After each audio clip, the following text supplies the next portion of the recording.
तो क्या धुरंधर 2 जैसी मूवी में भी लूप होल्स हो सकते हैं या सिर्फ मुझे ही नजर आ रहे हैं? पर मैं आपको 4 ऐसे पॉइंट्स बताऊंगी जहां मेरे लिए मूवी थोड़ी-सी ढीली पड़ गई। सो पॉइंट नंबर 1 ये है कि एसपी असलम को हमजा पे डाउट हो जाता है और वो ओमर से कहता है इन्वेस्टिगेट करने के लिए। कट टू एसपी असलम खुद मर जाता है। तो क्या यहाँ पे ओमर का एज अ पुलिस ऑफिसर एक रिस्पॉन्सिबिलिटी नहीं बनती कि वो इस सस्पिशन को एस्केलेट करे या इस सस्पिशन को सीरियसली ले और अग्रेसिवली उसके पीछे पड़ जाए पता लगाने के लिए कि ये इंडियन एजेंट है या नहीं? ऐसा तो नहीं है कि तुम चिंदी चोर पकड़ रहे हो, तुम लिटरली एजेंट पकड़ रहे हो और तुम ना कोई सर्विलेंस करते हो, ना तुम इस चीज को एस्केलेट करते हो, ना तुम इस चीज को उतनी एग्रेसिवली अप्रोच करने की कोशिश करते हो। तुम बस साइलेंटली पीछे पीछे ही इन्वेस्टिगेट कर रहे हो। तो यहाँ मुझे लगता है कि थोड़ा सा मिस था ओमर के साइड से, जहां मुझे लगता है थोड़ा ज्यादा अग्रेसिवनेस दिखानी चाहिए।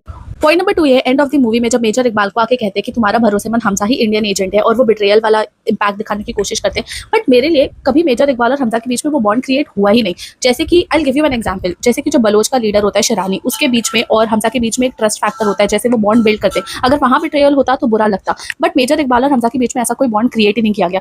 क्या 7 घंटे भी कम पड़ गए हैं इस मूवी में बॉन्ड क्रिएट करने के लिए, या मैं कुछ मिस कर रही हूँ और मुझे नहीं दिख रहा कि हमजा कब उसका इतना भरोसेमंद बन गया? उन लोगों को हमेशा से इस पे डाउट होना चाहिए था और क्यों नहीं हुआ आई डोंट नो।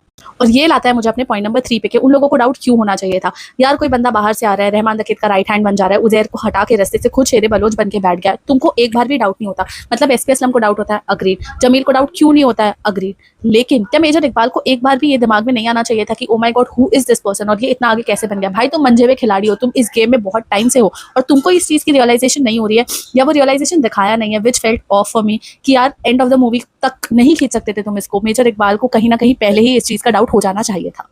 तो मेरा पॉइंट नंबर 4 भी इसी को एक्सटेंड करता है कि जब हमजा को वो ग्रीन गो अहेड मिल जाता है कि तुम किलिंग कर सकते हो या अब तुम्हारे पास फ्री रेन है, और एसपी असलम भी मर जाता है, you know the entire cat and mouse chase जो हम पूरी मूवी में एक्सपीरियंस कर रहे थे कि पकड़े जाने का डर है या कुछ है, वो पूरा डर ही खत्म हो जाता है। मतलब ठीक है ओमर एक तरफ से इन्वेस्टिगेट कर रहा है बट वो इन्वेस्टिगेशन बहुत ही स्लो है, मतलब किलिंग्स दिखानी है। बट अगर वहां पे ये दिखाता कि यार मेजर इकबाल को भी इस पे डाउट हो रहा है, कुछ तो गड़बड़ है, कहीं तो कोई चेज है, और कुछ कुछ एक प्रेशर होता है, एक ऑपोजिशन का जो प्रेशर आता है, एंटागनिस्ट का भी प्रेशर आना चाहिए हीरो के ऊपर, वो है ही नहीं, वो दिखाया ही नहीं है। तो मुझे लगता है कि वो भी एक मिसिंग फैक्टर बन गया था, जहां लग रहा था कि ठीक है ये तो होना ही है, ये किलिंग तो होगी, रेकलेसली बस किल किया जा रहा है, बट वो कैट एंड माउस चीज खत्म हो गई है।